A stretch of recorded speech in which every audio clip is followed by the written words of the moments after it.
Buenas noches, hermanos, hermanas, que el Señor les bendiga, bienvenidos a la casa del Señor. Vamos al inicio de nuestro servicio de oración y recordemos que por favor vamos a poner nuestro celular bajo control, ¿no es cierto? Para que no haya interrupción. Bajo control, por favor, hermano. Modo avión, modo vida también puede ser. Por favor, hermano, ¿sí? Vamos a orar al Señor en esta noche. Que el Señor nos ayude a reflexionar en su palabra y que hable nuestros corazones, ¿sí? Vamos a orar. Amado Señor, te damos gracias en esta tarde. Gracias por tu compañía, por tu presencia en medio nuestro. Gracias, Señor, porque como pueblo, como tu familia, nos reunimos para perseverar en la fe, para aprender de tu palabra, para orar también, Señor, con dedicación, con fe de todo nuestro corazón. Esta hora, Señor, que este tiempo, Padre, Señor, esté enteramente dedicado para ti. Ayúdanos, háblanos a través de tu palabra, trayendo edificación a tu iglesia, trayendo también exhortación, Señor, a nuestras vidas y también trayendo consuelo, Padre Santo. Gracias por cada uno de tus hijos presentes y por aquellos, Señor, que han de sumar. Te bendecimos en el nombre de Jesús. Amén. Amén, hermanos. El día de hoy queremos hablar, continuando acerca de estos temas que estamos abordando cada miércoles. El día queremos dar respuesta, ¿no?, a esta pregunta, ¿no? ¿A dónde llevamos a los nuevos creyentes, ¿no? ¿A dónde llevamos a los nuevos creyentes? Y vamos a mencionar algunas cosas para ir repasando, ¿ya? Por favor, y esta vez voy a pedirles por favor que estén así bien listos con su Biblia, ¿no? Porque vamos a buscar un texto y otro para poder verificar en el texto, en la palabra de Dios, que hay conceptos básicos que nosotros debemos ya ir teniéndolos muy claro en nuestros corazones, en nuestras vidas como Dios, ¿no? Entonces, en la labor evangelística es importante reconocer con toda claridad, hermanos, que tratamos con personas. ¿Estamos de acuerdo? Lo primero es eso, es decir, la iglesia es es una institución, claro, está conformada, es un organismo, está conformado por personas, pero a diferencia de cualquier otra institución conformada por grupos sociales, por ejemplo, un partido político, un club X, un movimiento que tiene en común alguna idea en particular, la iglesia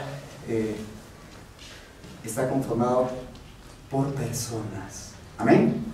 Vamos a buscar en Mateo capítulo 4, versículo 19. Mateo capítulo 4, versículo 19.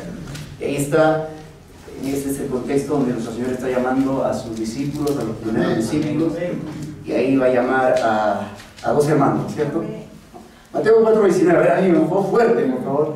Mateo capítulo 4, versículo 19. Gracias. Pastor.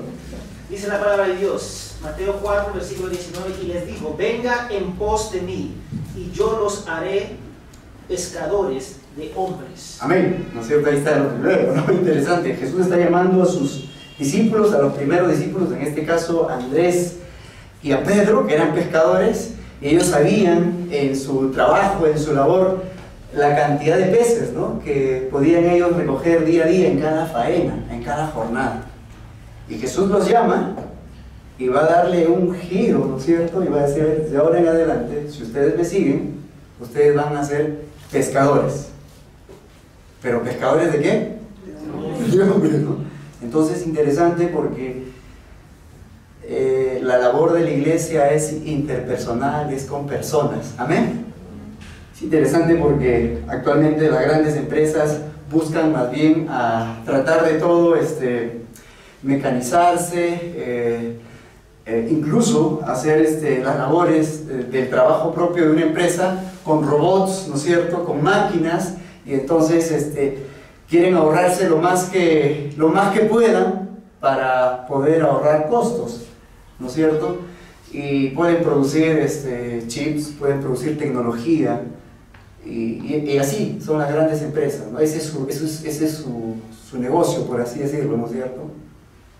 Pero la iglesia del Señor trabaja con personas. Amén, hermanos. Eso es importante, hermanos, porque nosotros cuando salimos a compartir la palabra de Dios, y obviamente el mensaje de poder llega a los corazones, nosotros tenemos que traer a las personas a la iglesia, ¿no es cierto? Es decir, a la comunidad de fe. Van a ser parte de la familia de Dios, van a ser parte de nosotros, porque los acogemos. Amén, hermanos. ¿Sí? Entonces, es importante esto porque nosotros tratamos con personas, ¿no? Y las personas vienen con distintas experiencias, hermanos. ¿Estamos? ¿Sí? ¿Estamos de acuerdo? No todos somos iguales, hermanos, ¿sí? Todos vienen con diferentes experiencias en la vida. Y es importante entonces, como familia, como iglesia, cómo los vamos a recibir, ¿no? Y ahí va a resaltar esta palabra que se llama amor. ¿No es cierto? Tenemos que recibirlo con amor. Y la semana hablamos un poquito acerca de, en realidad, ¿qué es el amor? ¿Qué significa el amor? Entonces, la iglesia trata con personas. Jesús le dijo a Pedro, síganme a su hermano Andrés y Pedro, y les haré pescadores de hombres. Ahora, nosotros sabemos que la inclusión a la familia de Dios, que la gente se incluya en la iglesia, es únicamente por el poder de Dios. Y eso lo hemos dicho, ¿no es cierto? Podemos buscarlo, por favor, Colosenses 1.13. Por favor, Colosenses 1.13. Así, rapidito, vamos a ir leyendo, ¿ya? Hermanos amados. Colosenses capítulo 1, versículo 13. Amén. Ahí está. Cómo las personas que están afuera ingresan a la familia de Dios, ingresan al seno de la iglesia, ingresan a formar parte del cuerpo de Cristo. ¿Cómo? Por obra de Dios. Amén. Colosenses 1.13 dice así, ¿no es cierto? Dice, el cual nos ha librado, ¿qué cosa? De la potestad o del dominio de las tinieblas. ¿Y qué ha hecho? Y nos ha trasladado al reino de su amado Hijo, en quien tenemos, ¿qué dice? Redención por su sangre, el perdón de pecados, ¿no? Ahí está. Los que pertenecen a la familia de Dios, los que pertenecen al cuerpo de Cristo, los que son parte de la iglesia, no es un grupo como cualquier otro, es un grupo muy especial. Único. ¿Por qué? Porque han sido, ¿qué cosa? Arrancados, vamos a decirlo así, han sido arrancados de la potestad de Satanás y del mundo, el cual está en tinieblas, y ha sido trasladado ahora a la familia de Dios. Amén, hermano. Eso es importante, porque si eso nosotros vamos entendiéndolo, entonces va afianzándose la seguridad en nuestra vida. Que usted vino, ¿no es cierto? No sé qué fecha llegó a la iglesia, no sé cuándo llegó, pero usted llegó a la iglesia ¿por obra de quién? Por obra de Dios. Obviamente le compartieron el evangelio, le comunicaron el evangelio, y Dios obró en su corazón. Y ahora usted está ¿dónde? Dentro del cuerpo de Cristo, dentro de la familia de Dios. Así es que se conforma la iglesia, hermanos amados. La iglesia se va conformando por obra de Dios. Cuando el pueblo de Dios cumple su labor. ¿Y qué labor cumple el pueblo de Dios? Es compartir el evangelio, ¿no es cierto? Y vamos a buscar Efesios capítulo 1, versículo 13. ¿Cómo es que las personas tienen su encuentro con Cristo? ¿Cómo es que las personas vienen a ser parte de la iglesia? Entonces, Efesios capítulo 1, versículo 13 dice, en Él, es decir, en Él, en Cristo, también vosotros, ¿qué dice? Habiendo oído, ¿qué cosa? La palabra, el mensaje de Dios, el evangelio de vuestra salvación, y habiendo creído en Él, ¿qué pasó? Fuisteis sellados con el Espíritu Santo, ¿no es cierto? Ahí está. Miren, ¿cómo es que la iglesia es conformada? ¿Cómo es que la iglesia va creciendo en número? ¿Cómo? Por obra de Dios, lo hemos visto. Solo el poder de Dios puede hacer posible que usted sea parte de la familia de Dios. Colosenses 1.13. Y en Efesios 1.13 dice que, ¿habiendo qué cosa? ¿Habiendo qué dice el texto? Oído. Y habíamos mencionado también en Romanos capítulo 10, pero ¿cómo oirán si no hay quien? Les predique. Amén, hermano. Entonces, el cuerpo de Cristo, la iglesia de Dios, va siendo conformada por obra de Dios. ¿Cuándo? Cuando escuchan el mensaje de Dios. Amén. Amén, hermano. Esto es también muy importante. Y una vez más, esto no es cual inscripción en un grupo social, no es cual inscripción, ¿no? Que yo aporto mi cuota y me inscribo, ¿no es cierto? Para que mi nombre figure en el libro, ¿no es cierto?, de miembros. No es así. Porque así son las asociaciones de vivienda, así son los country clubs, así es, hermano. Pero la iglesia no es así. La iglesia va siendo conformada cuando las personas que están afuera escuchan el Evangelio, Dios obra en sus corazones y estas personas vienen a conformar parte de la iglesia. Hermanos, es así. No hay otra forma. Vamos a buscar Romanos 1.16, que también lo hemos visto, ¿no? Romanos 1.16. Esto no es iniciativa humana, no es producto de sus méritos, no es así. Romanos capítulo 1, versículo 16, por favor. Amén. Lo voy a leer para que quede registrado. Romanos 1.16. Pablo afirmó, ¿no es cierto? Dice, ya habíamos dicho que él estaba listo, estaba ansioso por anunciar el Evangelio también a los que estaban en Roma. Y dice en el versículo 16, ¿por qué razón?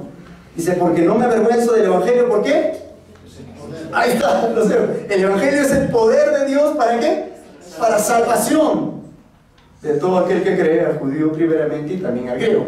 Entonces, otra vez reafirmándose que los que van conformando el cuerpo de Cristo, la iglesia de Dios, es por la obra de Dios, hermanos.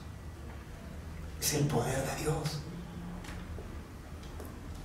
No está en las capacidades humanas, hermano. Y en Juan también hemos visto esto, ¿no? Nadie puede ver el reino de Dios si es que ¿qué? Si es que no nace de nuevo del Espíritu. Eso es muy importante entender, hermano. Porque si usted entiende eso, entonces usted está seguro de quién es. Yo formo parte de la iglesia de Cristo. Y eso nadie lo puede quitar si es que realmente ha nacido de nuevo. Amén, hermanos. Correcto. Eso es muy importante. Donde usted se vaya, usted puede viajar de repente alguna vez a otro lugar, a otra provincia, a otro país. Pero eso no cambia lo que usted es en Cristo. Usted es un hijo de Dios y forma parte de la iglesia donde quiera que esté. Hermanos, amados, eso trae seguridad. Alguna vez dijimos acá, ¿no? Cuando Martín Lutero recibió el ultimátum, ¿no es cierto?, del Papa León X, recibió el ultimátum, hasta tal fecha para que te retractes. ¿Ya lo vieron? Ahí está la historia, está registrada. Y ese día se reunió la gente. Y la la bula papal de León X fue quemada ese día. Porque esa autoridad, la cabeza en esos momentos de la iglesia, estaba ¿qué? Corrupta. Porque comenzó a vender ¿qué cosa? Indulgencias. En otras palabras, estaba vendiendo la salvación. Amén, hermano. Entonces trae seguridad. Entonces, el que conoce la palabra de Dios, como lo fue Martín Lutero, frente a esa amenaza, ¿qué hizo? ¿Qué hizo? No hay problema. Tranquilo, ¿no es cierto? ¿Por qué? Porque mi seguridad no depende de una autoridad humana que puede equivocarse, sino que mi seguridad depende ¿de quién? De Dios, de Cristo, porque somos sus hijos. Juan 1:12, por favor.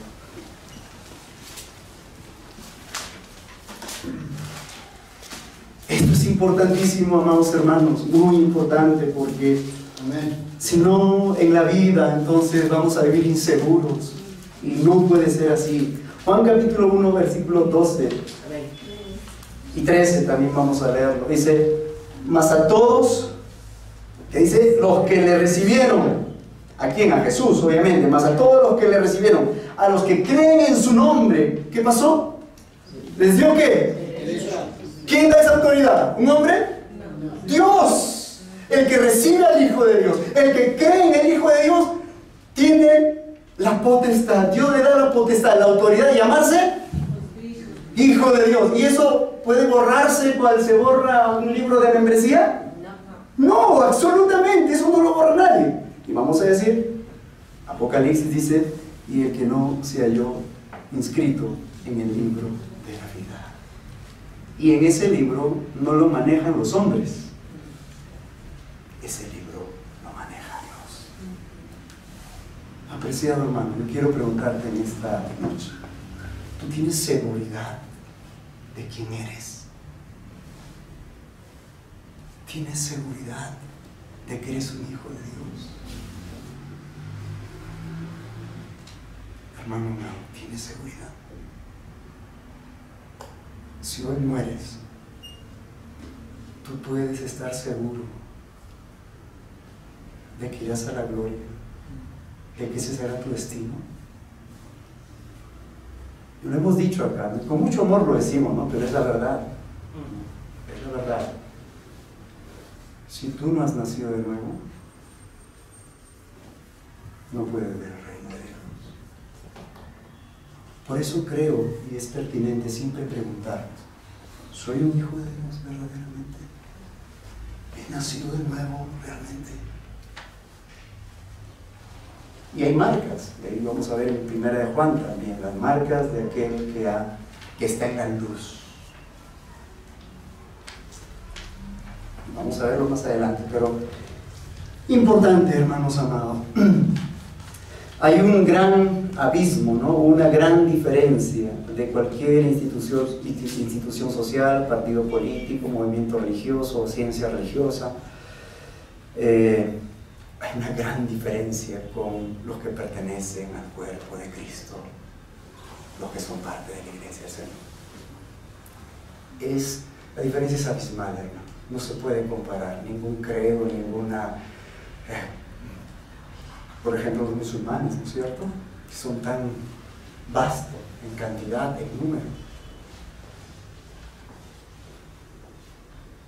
Y es incomparable. ¿Por qué? Porque la cabeza de la iglesia, es decir, de nosotros, ¿quién es la cabeza de nosotros, hermano?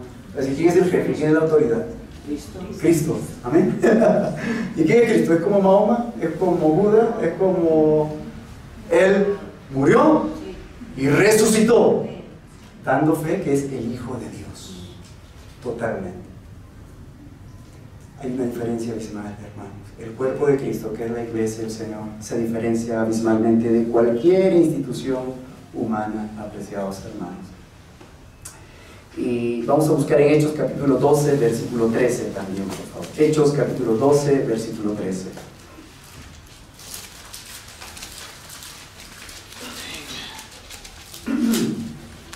Hechos capítulo 12, versículo 13.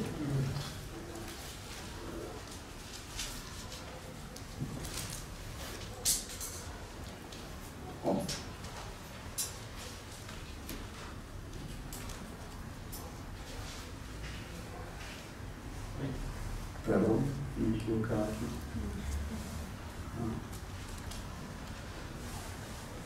Sí, no es el texto, hermanos amados.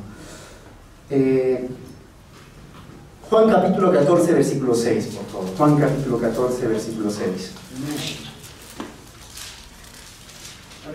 Amén. Entonces, hablando de que la iglesia del Señor tiene como cabeza a nuestro Señor Jesucristo, y esa es la gran diferencia, al Hijo de Dios. Él dijo, y es el único que puede decir lo que afirma Juan capítulo 14, versículo 6, ¿no? Jesús dijo, yo soy el camino, y la verdad, y la vida. Nadie viene al Padre sino por mí. Es el único hombre, ¿no? Hombre, Dios hecho hombre, que pudo afirmar esto, ¿no? Que Él es el camino, Él es el único camino, que Él es la verdad, que Él es la verdad misma, y que en Él está la vida. Yo soy el camino, la verdad y la vida. Él es el único que pudo afirmar eso.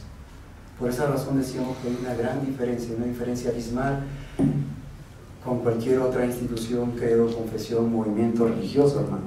Tenemos por Señor, por cabeza a nuestro Señor Jesús. En Juan capítulo 20, versículo 30 y 31 también, por favor, podemos leer Juan capítulo 20, versículo 30 y 31.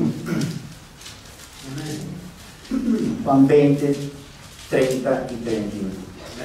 El apóstol Juan, en su evangelio, cerrando ya su evangelio, va a afirmar lo siguiente, ¿no?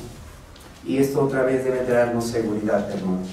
Juan capítulo 20, versículos 30 y 31 dice: hizo además Jesús muchas otras, ¿qué? Señales en presencia de sus discípulos, las cuales no están escritas en este libro, pero estas se han escrito ¿para qué? Para que creáis que Jesús es el Cristo, el Hijo de Dios, y para que creyendo tengáis vida en su nombre. Una vez más, estos versículos nos hablan de la seguridad que tenemos en Cristo. Si estamos en Cristo, tenemos la vida eterna. Amado hermano, si estamos en Cristo, tenemos la vida eterna. Y es en Cristo, y es una relación, hermanos, es una relación. Es una relación personal, y eso no lo cambia nadie, eso no varía, es una relación personal. No está supeditado a ningún esfuerzo humano, a ninguna actividad humana. El que ha puesto la fe en el Hijo de Dios tiene vida eterna, y eso no lo cambia nadie. Entonces eso es importante. Así que las personas son incluidas por el poder de Dios al oír el Evangelio. Y esto también lo afirmó nuestro Señor Jesús cuando oró. Aquella noche, cuando estaba en el huerto de Getsemaní, nuestro Señor Jesucristo oró no solamente por los que habían creído ya, sino oró por aquellos que iban a creer en Cristo, en Él, por la palabra de los apóstoles, de sus discípulos. Vamos a buscar en Juan capítulo 17, versículo 20, por favor. Juan capítulo 17, versículo 20. Amén. Amén. Ahí está. Jesús está orando. Juan capítulo 17, versículo 20. Mas no ruego solamente por estos, es decir, por los que ya habían creído en Él, sino también por ¿quiénes? Por los que han de creer. Ahí está. Hay gente todavía que va a creer, apreciado hermano. Hay gente que va a creer en Cristo Jesús. Y obviamente Dios va a usar ¿a quién? ¿A quién va a usar? A nosotros. ¿No es cierto? A nosotros. Y siempre hay esta combinación, ¿no? Siempre hay esta combinación. Dios obra, pero utiliza los instrumentos que es su pueblo. Siempre hay esa combinación. Pablo dice: nosotros somos colaboradores, somos siervos, ministros de Cristo. Entonces Juan 17, 20 dice: mas no ruego solamente por eso, sino también por los que han de creer en mí, por la palabra de ellos. También Juan capítulo 3, versículos 3 y 4, ya lo leímos, pero ¿cómo es que las personas se llegan a integrar a la iglesia, al cuerpo de Cristo? Juan capítulo 3, versículos 3 y 4. Dice así, Juan capítulo 3, versículos 3 y 4, dice: respondió Jesús y le dijo: de cierto te digo, que el que no naciere de nuevo, no puede ver el reino de Dios. Nicodemo le dijo: ¿cómo puede un hombre nacer siendo viejo? ¿Puede acaso entrar por segunda vez en el vientre de su madre nacer? Y Jesús está hablando de nacimiento espiritual, ¿no? Entonces, ¿cómo se forma parte del cuerpo de Cristo? ¿Cómo las personas llegan a ser parte de la iglesia, de la familia de Dios? Es cuando escuchan el Evangelio y cuando ellos, por el poder de Dios, son arrancados, ¿no es cierto?, de la potestad de las tinieblas y trasladados a la familia de Dios, al reino de su amado Hijo, hermano. Eso es muy importante. Ahora, ¿cómo debe ser entonces la comunidad de fe a la cual traemos a la iglesia? Es la pregunta, ¿no es cierto? ¿Cómo debe ser la iglesia? ¿Cómo debe ser esta comunidad en la cual los nuevos creyentes son acogidos? ¿Cómo debe ser? Entonces, esta comunidad de fe, donde tienen comunión todos los llamados, ¿no es cierto? Recuerden, llamados de este mundo, que han sido llamados por la obediencia a la fe en Jesucristo. ¿Cuál debe ser la característica de la familia que va a acoger a estos nuevos creyentes, cuál debe ser la característica de la iglesia, del cuerpo de Cristo, de la familia de Dios. Entonces vamos a buscar en Hechos capítulo 20, versículo 28. Hechos capítulo 20, versículo 28. Amén. Amén.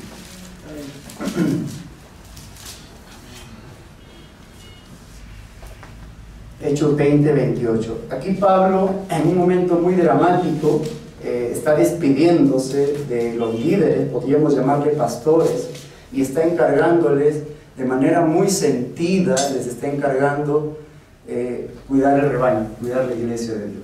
En Hechos 20, 28 dice: por lo tanto, yo os protesto en el día de hoy, que estoy limpio de la sangre de todos, porque no he rehuido anunciaros todo el consejo de Dios.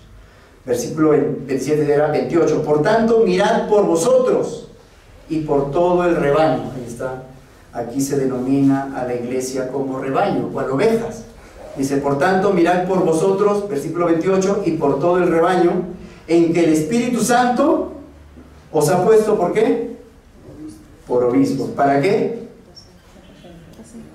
Para apacentar la iglesia del Señor, la cual Él ganó por su propia sangre.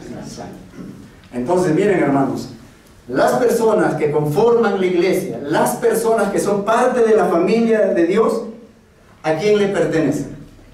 Según lo que hemos leído, ¿a quién le pertenecen? Dice el versículo 28 al final. ¿Quién la ha adquirido? ¿Quién la ha ganado para sí? ¿Quién? Jesús.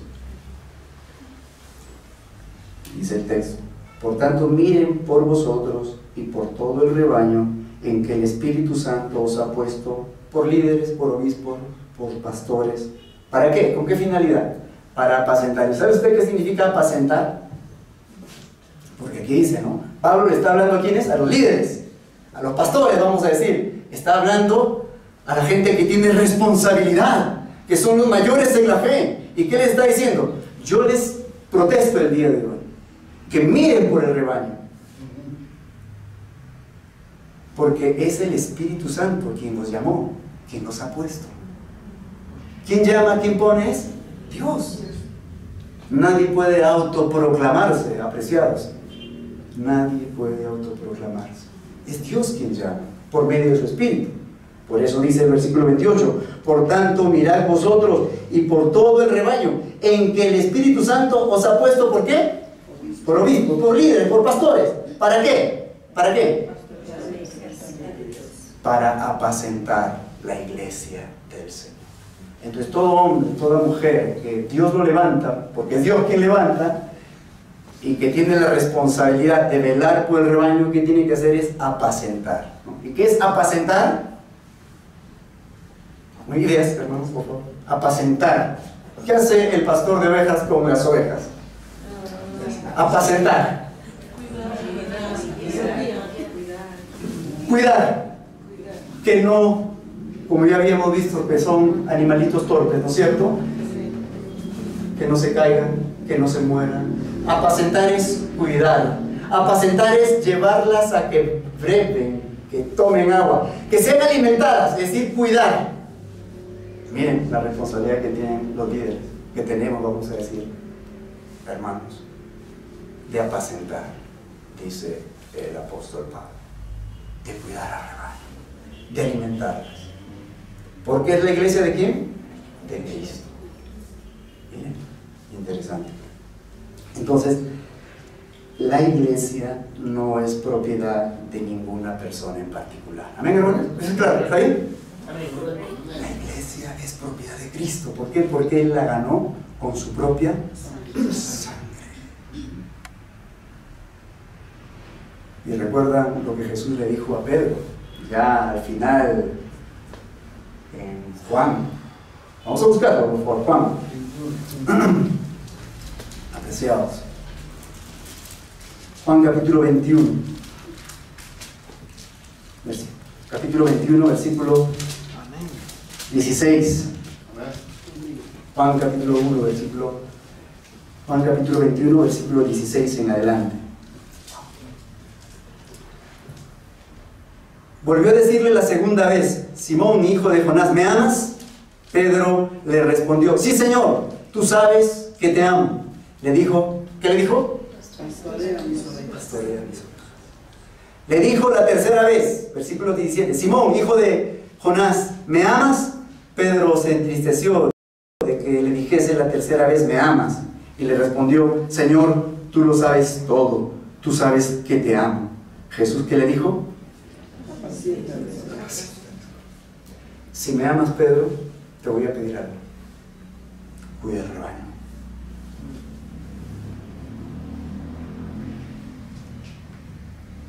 Hermanos amados, la iglesia del Señor es el cuerpo de Cristo. ¿Y dónde van a ser acogidos los nuevos creyentes? Y vamos a terminar, por favor, buscando Juan capítulo 13. Juan capítulo 13. Versículo 31 al 35. Juan capítulo 13, versículo 31 al 35. Y con eso terminamos, por favor, hermanos. Dice así: entonces, cuando hubo salido, dijo Jesús: ahora es glorificado el Hijo del Hombre, y Dios es glorificado en él. Si Dios es glorificado en él, Dios también le glorificará en sí mismo, y enseguida le glorificará. Versículo 33. Hijitos, aún estaré con vosotros un poco, me buscaréis, pero como dije a los judíos, así os digo ahora a vosotros: a donde yo voy, vosotros no podéis ir. Un mandamiento nuevo os doy. ¿Qué cosa? Que se amen los unos a los otros, como yo os he amado, que también os améis unos a otros. Versículo 35. En esto conocerán todos que sois mis discípulos, si tuviereis amor los unos con los otros. La marca principal de un verdadero creyente, hermano amado, es el amor. Como lo leímos la vez pasada. Yo puedo hablar lenguas humanas y angélicas, pero si no tengo amor, nada soy. Yo puedo tener todo el conocimiento, más amplio y más vasto, pero si no tengo amor, nada soy. Y continuaremos hablando de esto, Dios mediante, acerca de qué característica debe tener la iglesia de Dios. Dijimos que el amor es sufrido, es paciente. El amor todo lo soporta. El amor no es jactancioso. El amor no se irrita. El amor no hace nada indebido.